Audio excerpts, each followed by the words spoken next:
Bonjour, je suis un frère de la fraternité de Tibériade et j'aimerais cette année-ci vous inviter à participer à cette magnifique retraite qu'est la Semaine Sainte. La Semaine Sainte, c'est le concentré de notre vie chrétienne et surtout dans ce moment où Jésus va aller jusqu'au bout de l'amour et va nous rejoindre dans ce qui est le plus difficile dans notre vie, c'est notre souffrance et notre mort. La mort, c'est un passage difficile. On devra tous passer par ce moment, ce tunnel où nous passons dans la vie éternelle. Dieu nous a tellement aimés qu'il a voulu ouvrir un chemin pour nous. Alors, peut-être je vais vous expliquer en quelques mots qu'est-ce qu'on vit dans la Semaine Sainte. Eh bien, la Semaine Sainte, elle commence les 3 jours saints, c'est le Tridium, les 3 jours, Tridium pascal, les 3 jours de Pâques, ça commence par le Jeudi Saint. Le Jeudi Saint, c'est une journée de joie. Les prêtres sont habillés en blanc, et on se souvient que Jésus a vécu le dernier souper avec ses disciples. Jésus, à ce moment-là, il est heureux parce qu'il va livrer son secret d'amour. C'est qu'il sait qu'il va devoir partir, il sait qu'il va devoir être passé par ce moment difficile de la croix, mais il sait aussi que Dieu, à travers lui, parce qu'il est Dieu lui-même, va trouver un moyen de rester présent parmi nous à travers la messe. Dans la messe, le prêtre, avec les paroles de Jésus et dans l'Esprit Saint, c'est la présence réelle de Jésus dans le pain et le vin. Et donc Jésus va célébrer la première messe, et en même temps, il va instituer ses 12 amis, il va instituer les premiers évêques, les premiers apôtres, qui vont eux-mêmes instituer alors le sacerdoce. Et donc, on peut dire qu'il y a beaucoup de joie dans le cœur de Jésus ce jeudi saint. Il y a du vin, il y a le repas, il y a les amis, et c'est là qu'il va livrer ce secret d'amour.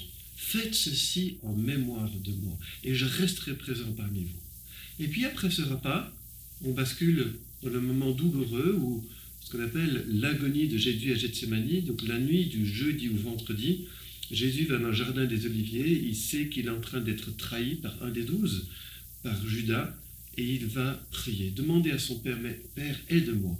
Aide-moi à accepter cette volonté difficile, cette mission difficile de mourir pour libérer les hommes de ce carcan du péché. Voilà, et donc nous allons accompagner Jésus, et spécifiquement le vendredi saint, à travers le chemin de croix.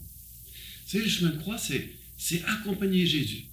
Je ne sais pas si vous avez déjà fait cette expérience, moi ça m'est arrivé. J'ai un ami qui est mort du cancer à 26 ans. C'est moche de mourir jeune. Et quand il m'a annoncé, tu sais Emmanuel, il faut que tu viennes parce que là je vais pas bien, eh bien j'ai été le voir. Qu'est-ce que je peux dire à un jeune qui va mourir à 26 ans? Mais le fait d'être là, être là, je ne peux pas résoudre le problème, je ne peux pas le guérir, mais j'ai pu donner de l'amitié, j'ai pu donner de l'amour et du soutien. Je crois que c'est ça qu'on peut faire. Le chemin de croix, c'est marcher avec Jésus, qui avec courage porte cette croix pour nous sauver. Qu'est-ce que l'on peut faire? Marcher avec lui. Et dire à Jésus, merci Jésus pour ce que tu fais pour moi, parce que tu es en train de me libérer de tout ce qui me tire vers le bas et tout ce qui me tue. Et voilà, donc c'est tellement beau de faire ce chemin de croix dans vos paroisses. Et si vous ne pouvez pas dans la paroisse, peut-être à la maison ou peut-être sur Internet, mais trouvez un chemin où vous marchez à la suite de Jésus vers sa passion, mais aussi sa résurrection. Vendredi saint. Et il y a aussi la liturgie des pré-sanctifiés, c'est-à-dire c'est comme une messe, mais un peu différente, puisque les hosties ont été consacrées la veille, et c'est une liturgie où nous allons vénérer la croix. En fait, on va embaumer la croix, on va mettre du parfum sur la croix, on va remercier Jésus, que cette croix qui est un objet de torture et de supplice, va devenir un lieu de source et de grâce pour nous. C'est tellement beau de pouvoir déposer nos souffrances dans le cœur de Jésus qui meurt pour nous sur la croix. Ça, c'est le vendredi saint. Et puis le samedi, grand moment de silence. C'est la journée de l'absence, mais aussi la présence de Marie. Jésus est mort, Jésus est dans le tombeau, mais Marie est là. Comme disait un prêtre, j'aime beaucoup cette expression, Jésus est parti, mais Marie, elle reste là. Alors nous, on a de la chance. Dans le doyen de Beaurain, Marie, elle est toujours là, à Beaurain.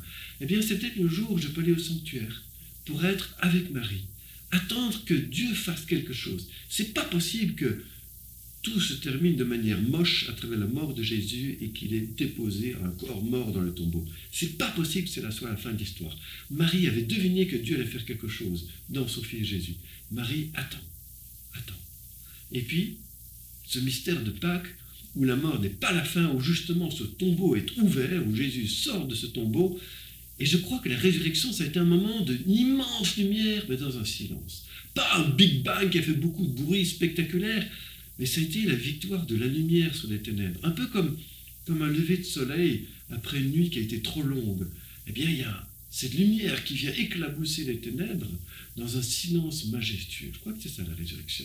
Et donc nous le fêtons en 2 temps. Il y a la vigile pascale, on se retrouve quand la nuit est tombée, avec une longue liturgie, avec 7 lectures, qui sont une sorte de cours de catéchisme. On va rattraper un peu tout notre catéchisme.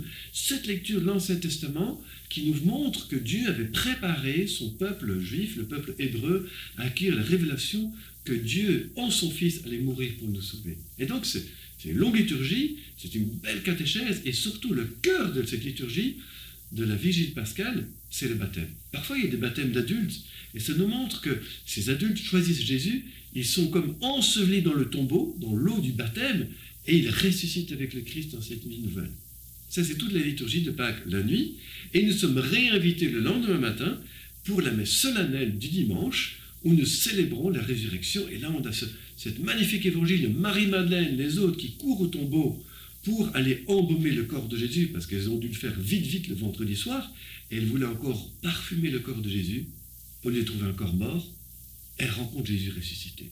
Cette joie incroyable de Marie-Madeleine, qui entend Jésus lui dire, mais Marie, c'est moi, je suis vivant, va dire à mes frères que je suis vivant. Et donc, mes chers frères et sœurs, franchement, le monde ne va pas très bien ce jour-ci. La guerre en Ukraine, l'économie, les prix d'énergie, on est dans un moment de difficulté, on a l'impression que tout se coince. On a besoin de cette espérance. Alors je vous invite vraiment, peut-être que j'ai perdu un peu l'habitude, mais reprenez contact avec Jésus dans son Église.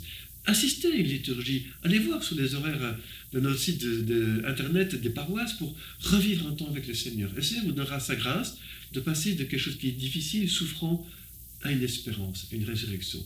C'est ce que je vous souhaite à travers cette belle Semaine Sainte. Et nous, les frères et sœurs de Tibériade, nous prions pour que vous puissiez recevoir une grâce de cette passion et résurrection de Jésus. Merci.